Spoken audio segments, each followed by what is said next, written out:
Si vous cherchez une machine à café à grains de qualité, qui peut vous faire de très bons expressos, mais aussi cappuccino, latte macchiato, des tas de boissons lactées de manière automatique, et qui possède une carafe à lait ou un système One Touch, et que vous avez un budget compris entre 450 et 750 euros, alors restez avec moi. J'ai sélectionné les 4 meilleurs broyeurs expresso du marché.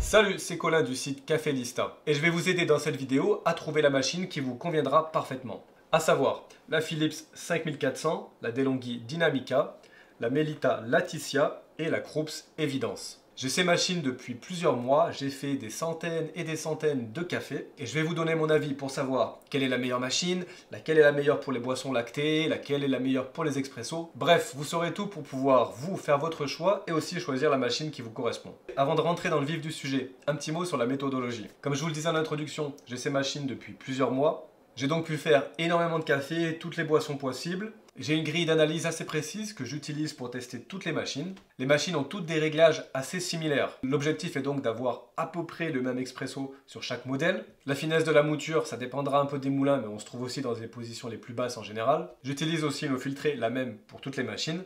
Et enfin, un dernier élément à mentionner, c'est que moi je ne suis pas un site d'e-commerce, je ne suis pas là pour vous vendre des machines, et c'est ce qui me permet d'être le plus objectif possible, enfin j'espère, et de pouvoir vraiment vous aider dans le choix de votre machine. Je vais vous mettre tous les liens dans la description juste en bas, n'hésitez pas à les regarder pour en savoir plus sur une machine ou pour connaître son prix actuel. Et d'ailleurs pour chaque modèle qu'on va regarder, il y a sur la chaîne le test complet. Évidemment ici je ne pourrais pas aller autant dans les détails, sinon la vidéo elle va durer 2 heures. Et donc je vous mettrai à chaque fois le lien pour chaque machine, ici juste en haut, pour pouvoir aller retrouver, si ça vous intéresse, le test complet de la machine. Premier élément, le design, la qualité de construction et les fonctionnalités de chaque machine. On va regarder de plus près la Melita Laticia série 600. C'est une machine qu'on appelle One Touch qui va pouvoir nous préparer automatiquement nos boissons lactées et pour laquelle on retrouve la possibilité de faire des cafés, serrés ou longs qu'on va pouvoir régler avec la molette, cappuccino, latte macchiato, lait. Et voilà, le reste, ce sera à nous de le préparer. Cette machine a une particularité, c'est la plus étroite qu'on retrouve dans notre comparatif. En termes de longueur, elle est un petit peu plus grande que la DeLonghi Dynamica par exemple ou la Philips. De 2 ou 3 cm, c'est tout.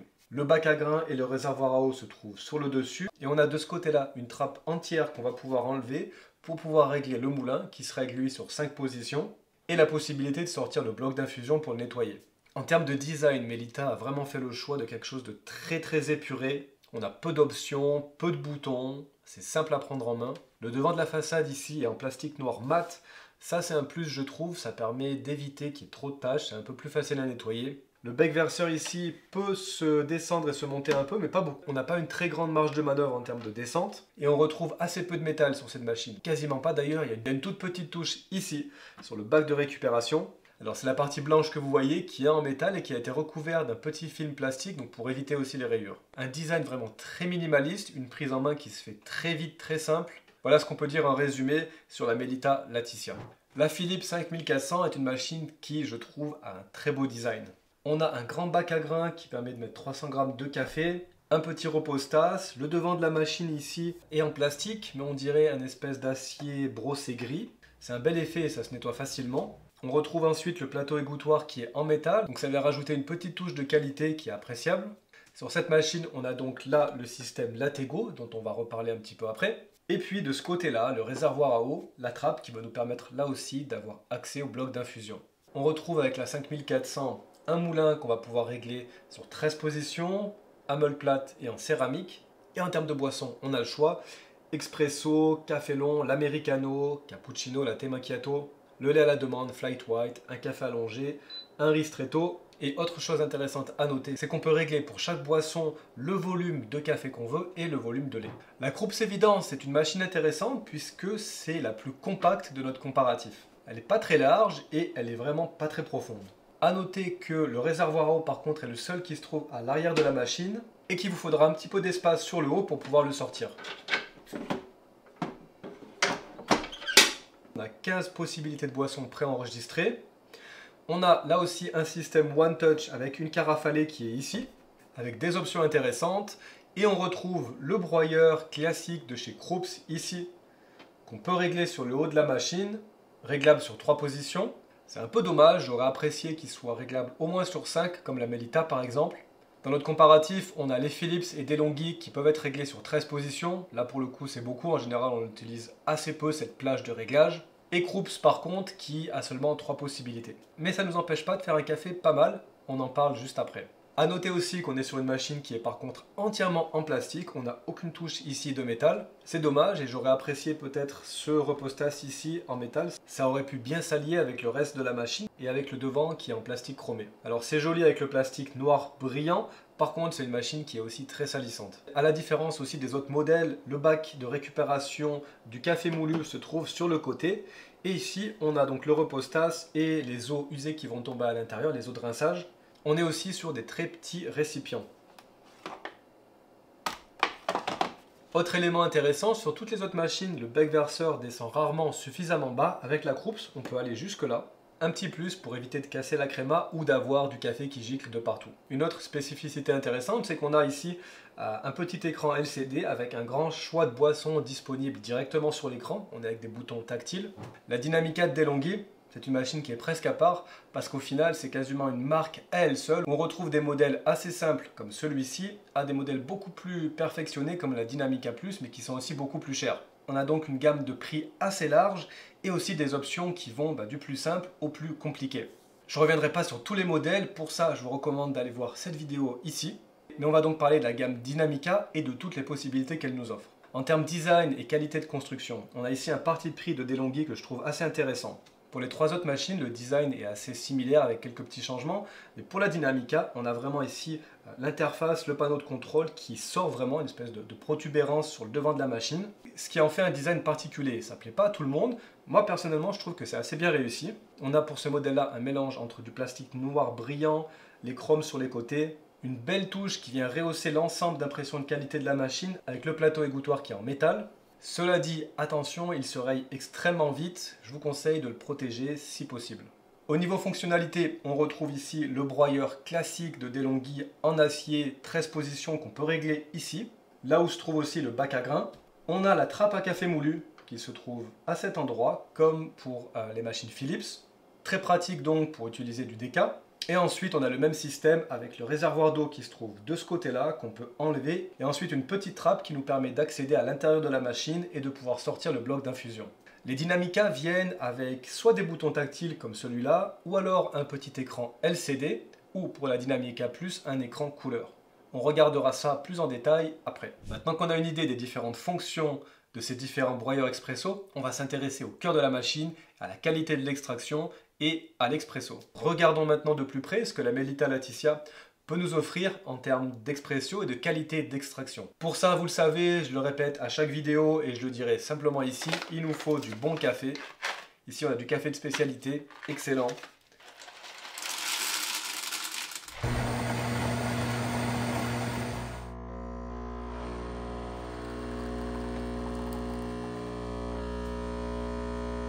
On a notre premier expresso ici. Je ne peux pas vous transmettre le goût, mais vous pouvez voir qu'il y a vraiment une très belle créma. Ça c'est à noter parce que c'est pas souvent le cas sur les machines à grains. Au niveau goût, on a vraiment un très bon café.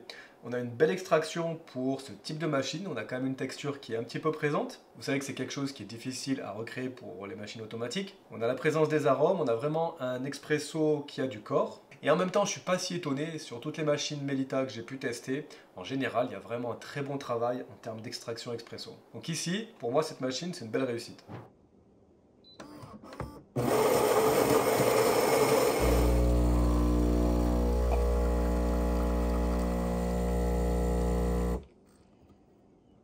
On a notre expresso, on va goûter ça. L'expresso qui vient de sortir est pas extraordinaire. Donc on a un café qui manque un peu de corps, les arômes sont pas très développés. On est un peu en sous-extraction. C'est pas un café horrible, mais c'est pas la meilleure extraction possible. Malheureusement, j'ai eu beaucoup de mal avec Philips. Au niveau du moulin, je suis sur la mouture la plus fine, mais vous avez vu, ça a quand même coulé trop vite. La petite parade que j'ai trouvée pour avoir quelque chose qui soit un peu mieux, c'est de lancer des doubles expresso en réduisant l'eau ou de partir sur des ristretto. Passons maintenant à l'expresso avec la Krups Evidence.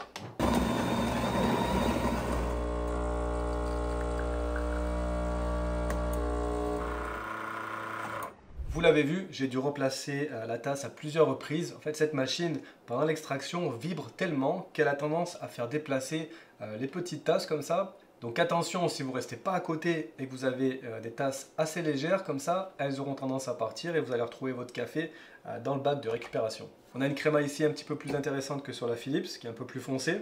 L'extraction est pas trop mal. On retrouve une texture et un certain corps. Alors on n'est pas au maximum de ce que les machines à grains peuvent faire, mais il existe plus léger.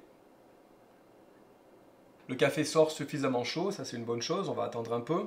Ok, on est donc sur une extraction qui est correcte. Ce que je regrette un peu, comme je l'ai mentionné avant, c'est la possibilité de pouvoir modifier le moulin sur seulement 3 positions. On va lancer un expresso avec la Dynamica, on va voir ce que ça donne.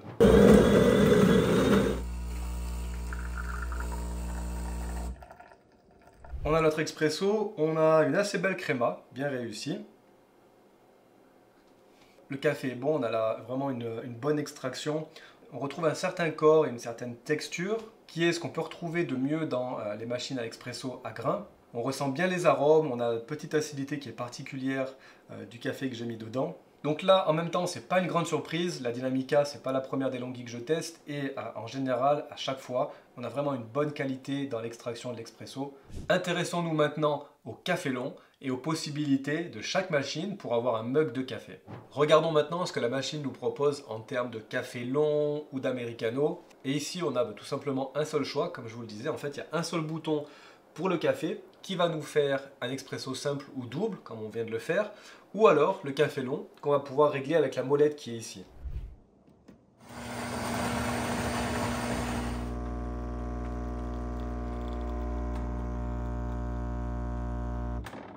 Et là vous le voyez, on a aussi une très belle créma. Alors j'ai rempli ma tasse volontairement à la moitié et je vais vous expliquer pourquoi. Mais d'abord on va goûter le café. C'est pas mal du tout pour ce type de café. En général, si vous avez vu mes autres vidéos, vous avez vu, je conseille très souvent d'éviter de faire un café trop long et de plutôt utiliser la fonction double expresso et ensuite de rajouter de l'eau avec. L'avantage quand on fait ça, c'est qu'on garde le côté équilibré de son café, si on a bien réglé sa machine, et qu'ensuite on peut se faire un mug en rajoutant de l'eau, ça fait ce qu'on appelle un americano. En utilisant la fonction tasse complète ici, je trouve que le café va être un peu trop dilué. Je préfère personnellement avoir une tasse comme ça reste encore un bon café. Et pour avoir vraiment un mug complet, utiliser la technique dont je vous ai parlé. En termes de café le plus long, cette machine a par contre beaucoup plus de choix. Mais pour l'exemple ici, je vais partir sur le café long.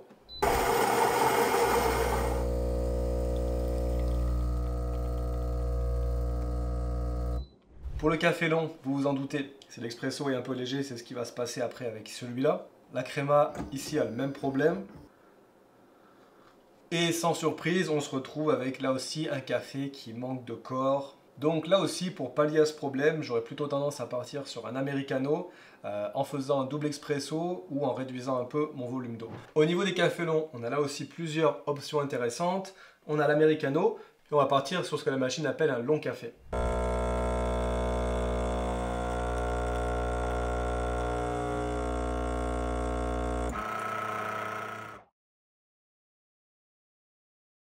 Voilà pour le café long, j'ai volontairement limité ici à 150 ml, mais on peut aller plus loin.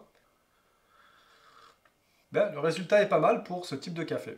En termes de café long et de mug, on a l'option de se faire des cafés allongés ou on peut faire un café long. Il y a une option particulière avec les machines DeLonghi qui peut être intéressante pour justement ce type de café. La machine va moudre 2 cycles et elle va extraire à basse pression pendant un petit peu plus longtemps, de manière à ce qu'on se retrouve avec un café qui soit un petit peu plus léger. Et ce qui permet d'atténuer le problème dont je parlais avant, c'est d'avoir de l'eau qui coule pendant trop longtemps dans la galette à expresso.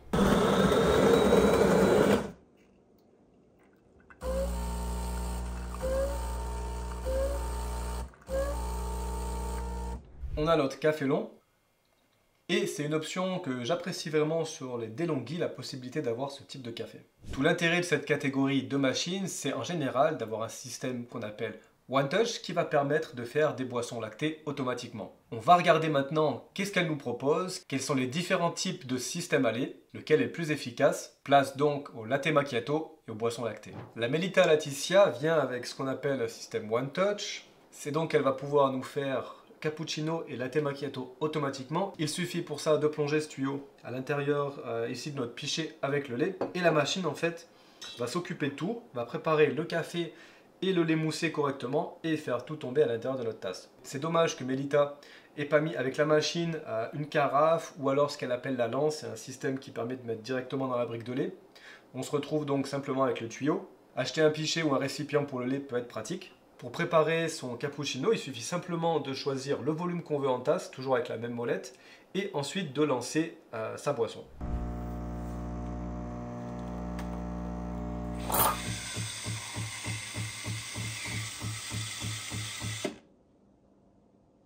Notre cappuccino est prêt. Je ne sais pas si vous l'avez remarqué, mais la machine a versé le café en premier et le lait après. Et c'est important à noter parce que c'est une des seules marques, une des seules machines qui nous fait le cappuccino dans le bon sens. La plupart du temps, on se retrouve avec le lait en premier, le café qui vient par la suite. En termes de texture et de mousse de lait, c'est vraiment très réussi. Comme pour le café, la machine est vraiment qualitative dans la préparation du lait, dans la préparation des boissons. On a donc quelque chose ici qui est vraiment très bon. Regardons de plus près maintenant la carafe Lattego et les boissons qu'elle peut nous préparer. Le très gros avantage de la carafe Lattego, c'est sa facilité d'utilisation et de rinçage après d'entretien. Il suffit pour ça de la clipper juste ici.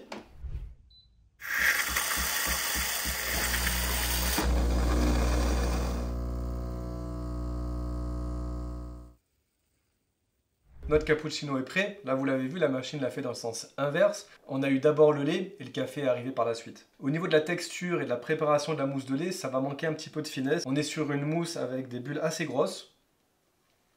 C'est pas mauvais, on est sur un cappuccino qui est correct, mais qui manque quand même un petit peu de qualité dans la préparation. En fait, le gros avantage de cette machine avec le Lattego, c'est donc, comme je le mentionnais, la facilité d'entretien. Il suffit de le passer rapidement sous l'eau et ensuite de lancer un petit cycle de nettoyage, ça va se faire automatiquement. Mais la carafe Lattego n'a pas de tuyau, elle s'entretient et elle se nettoie très vite. C'est sûrement le système de lait le plus facile à nettoyer. Par contre, cette facilité vient avec une petite perte au niveau de la qualité, je trouve. Passons maintenant au cappuccino et au système de lait.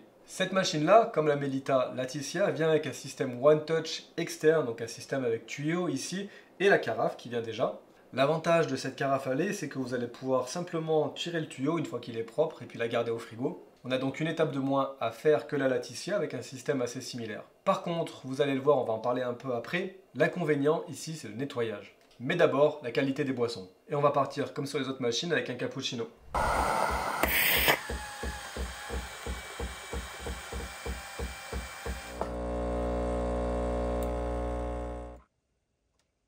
Ce qui est intéressant avec cette machine, c'est qu'on va pouvoir régler le volume de lait ici, non pas en volume, mais en temps. On va donc décider de 5 à 20 ou 30 secondes de lait moussé. La mousse de lait est assez réussie, ça nous fait une boisson qui est plutôt sympa. Il y a peut-être un petit manque aussi de finesse dans la texture au niveau de la mousse de lait, mais ça nous fait une boisson plutôt pas mal. Si on s'intéresse aux boissons lactées avec la Dynamica, on va se rendre compte qu'on a beaucoup de possibilités. Sur certaines machines, on a une buse vapeur comme celle-ci, qui est soit simple comme celle-là ou alors améliorée pour faire le cappuccino sur le modèle au-dessus. On a aussi la possibilité sur les modèles milieu de gamme de la Dynamica d'avoir la carafe à lait. Cette carafe va venir se clipser ici, à la place de la buse vapeur, et va nous permettre après de faire des tas de boissons. Sur certains modèles, la carafe est auto-nettoyante, c'est-à-dire que la machine va faire passer un cycle d'eau à l'intérieur, ça c'est un vrai plus pour la nettoyer. Et on va se faire maintenant un cappuccino avec la buse vapeur.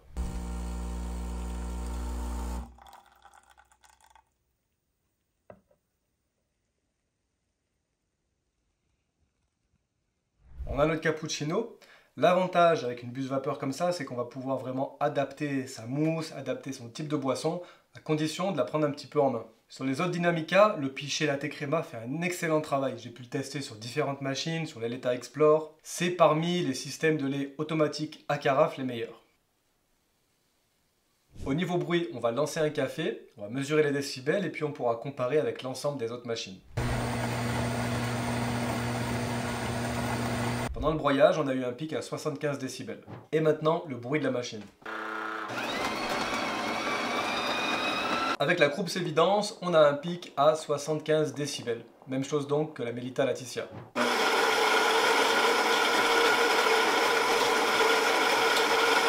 On a eu un pic à 80 décibels. Et maintenant, le volume sonore de la Dynamica. Avec la Dynamica, on a eu un pic à 76 décibels. Un autre élément à prendre en compte avant votre achat, c'est la facilité d'utilisation.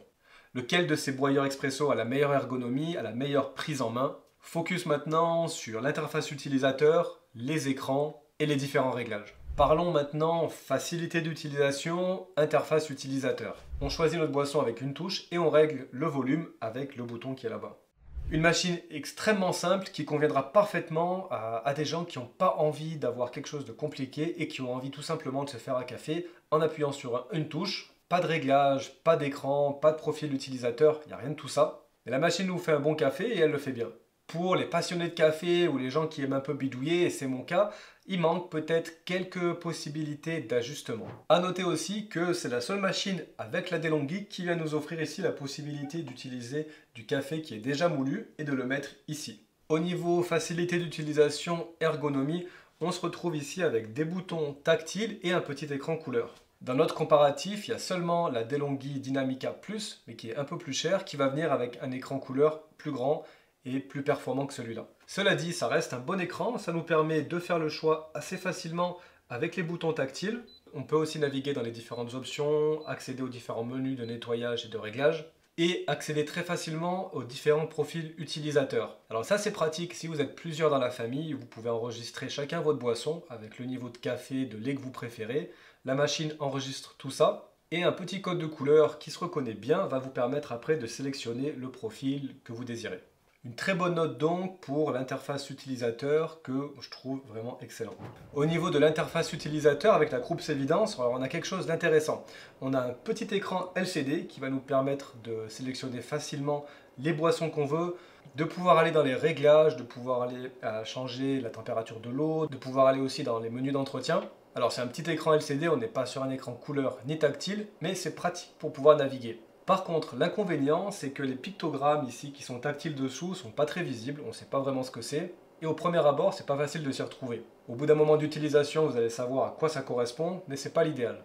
L'autre inconvénient, je trouve, c'est toujours le côté noir brillant, où on va se retrouver ici avec des traces de doigts un peu partout.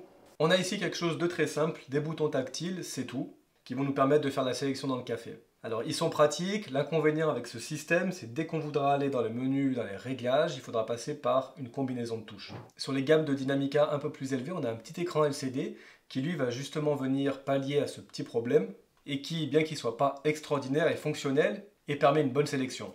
Si vous voulez par contre un écran couleur qui rivalise et qui est en fait meilleur que celui de la Philips 5400, il faudra partir sur une DeLonghi Dynamica Plus, mais là par contre votre budget sera bien plus élevé. On a donc ici une interface qui est fonctionnelle, qui se prend bien en main, c'est visible et c'est facile à utiliser.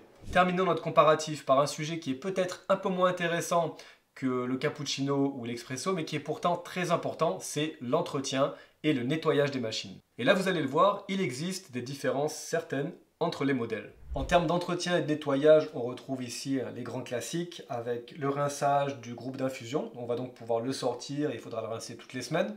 Ensuite, on a l'entretien classique de la machine, on aura un détartrage à faire régulièrement. Je crois d'ailleurs que ma machine est bonne pour être détartrée.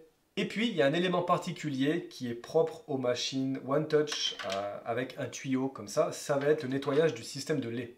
Il va falloir démonter le système de lait à chaque fois et aller le rincer. L'avantage avec la Melita, c'est que ça se fait assez bien, c'est bien pensé et c'est assez rapide. Il suffit d'ouvrir cette petite trappe ici et de sortir le système de lait qui est là, de le passer sous l'eau, de le rincer et puis de le remettre à l'intérieur. C'est une étape qui peut être un petit peu plus contraignante qu'une carafe, mais ça se fait relativement bien avec la Melita. Au niveau entretien et nettoyage, il y a quelques petites particularités à connaître pour ce modèle-ci et aussi pour les autres modèles Philips. On va pouvoir sortir le bloc d'infusion, ce qui est une bonne chose comme je le mentionnais. Par contre, la particularité avec Philips, c'est qu'il va falloir graisser le bloc d'infusion régulièrement, tous les 4 mois à peu près. C'est pas très compliqué, j'ai d'ailleurs réalisé une vidéo sur le sujet, mais c'est un peu contraignant, ça laisse les doigts assez gras après. Et c'est donc la seule machine dans notre comparatif qui demande à être graissée de cette manière. Le reste, on se retrouve dans un entretien classique entre le dégraissage de temps en temps, le détartrage. Et donc c'est une bonne chose à savoir. Parlons maintenant entretien et nettoyage de la Krups Evidence. Il y a plusieurs petites choses ici à mentionner intéressantes, c'est que c'est la seule machine qui a une trappe dédiée ici aux pastilles de dégraissage. C'est ce qui va permettre de dégraisser le groupe d'infusion. La Krups est la seule machine ici dans notre comparatif qui ne nous permet pas d'enlever le groupe d'infusion. On ne peut donc pas le rincer toutes les semaines. Et autre avantage de pouvoir sortir le bloc, c'est qu'on peut facilement le rincer, mais aussi qu'on peut facilement le changer. Ça coûte en général pas très cher s'il y a un problème. Autre petit point concernant ici le nettoyage, alors on est sur le même système que la Melita Laticia. On va devoir nettoyer le système de lait et le tuyau à chaque fois en ouvrant ici la petite trappe. Mais c'est la même idée, mais je trouve que c'est un tout petit peu plus contraignant avec la Krups qu'avec la Melita par exemple. Si donc ces machines d'un côté nous préparent des boissons de manière automatique, il va quand même falloir aller nettoyer à chaque fois le système de lait. Pour ce qui est de l'entretien et du nettoyage de la DeLonghi Dinamica, on a le cycle de détartrage à faire régulièrement, ça c'est normal. Ensuite on va pouvoir sortir le bloc d'infusion, on va pouvoir le rincer toutes les semaines, le remettre dans la machine. Et c'est tout ce que recommande DeLonghi en termes d'entretien. Donc on est sur quelque chose de très rapide et d'assez simple. Au final, quelle est la meilleure machine et comment choisir? Pour mon verdict, à la 4e position, je mettrai la Philips 5400. C'est une machine qui, je trouve, a un très beau design, est bien conçue, bien faite. Un petit écran couleur qui est sympa. Par contre, en termes de qualité des boissons, je trouve qu'elle est un peu en dessous de toutes les autres machines. L'expresso n'est pas extraordinaire, les boissons lactées non plus. Le gros avantage reste la facilité d'utilisation du système Latego. C'est donc une machine que je recommanderais si vous buvez principalement des boissons lactées et la qualité du café ne vous intéresse pas trop. Si vous recherchez une machine pour toute la famille et si par hasard vous trouvez une bonne promo, ça peut valoir le coup. En position numéro 3, je mettrai la Krups Evidence. Une machine avec le système One Touch qui nous offre beaucoup de boissons possibles, beaucoup de personnalisation, une qualité d'extraction qui est correcte, et une machine dans l'ensemble qui peut avoir un très bon rapport qualité-prix et qui est aussi très compacte. Ensuite, en position numéro 2, la Melita Laticia. C'est une machine qui est un peu particulière, qui on l'a vu a un parti pris vraiment de simplicité et de minimalisme, mais qui peut nous faire de très bonnes boissons. Il y a vraiment un côté très qualitatif sur les expressos, sur les boissons lactées. Elle est la seule machine à nous faire le cappuccino dans le bon ordre. On peut un petit peu regretter le manque de réglage dans les boissons lactées, mais c'est une machine que je recommanderais à toute personne qui veut quelque chose de très simple, de très facile à prendre en main, et pour qui un bon café est important. Ensuite, en numéro 1, je mettrai la DeLonghi Dinamica. Alors on l'a vu, il y a beaucoup de modèles possibles. On retrouve une des forces de DeLonghi, c'est la qualité d'extraction du café. Les boissons lactées sont aussi très bien réussies, que ce soit à la buse vapeur ou avec la carafe à lait. Le design, je trouve, est très sympa, malgré le plastique noir brillant sur ce modèle-là qui est assez salissant. Mais on est là sur une machine qui est vraiment très complète, idéale pour toute la famille, avec une grande gamme de prix et d'options possibles. Si par exemple, votre budget se trouve plutôt autour des 300-400 €, alors je vous conseille de regarder l'autre vidéo que j'ai faite et qui teste les meilleures machines d'entrée de gamme du marché. J'espère que maintenant vous avez trouvé votre modèle favori dans ces boilers expresso qui vont donc de 450 à 750 €. N'hésitez pas à aller me poser des questions en commentaire, j'y réponds autant que possible. Si vous trouvez cette vidéo utile et qu'elle vous aide dans l'achat de votre machine à grains, alors n'hésitez pas à aller mettre juste en bas un petit like, à vous abonner. C'est ce qui permet vraiment de soutenir la chaîne et de pouvoir m'aider à faire d'autres vidéos comme ça, de pouvoir m'aider à acheter d'autres machines par la suite. Je crois que moi j'ai assez bu de café pour aujourd'hui, je vous souhaite une très bonne journée, une bonne semaine et je vous dis à bientôt. Ciao.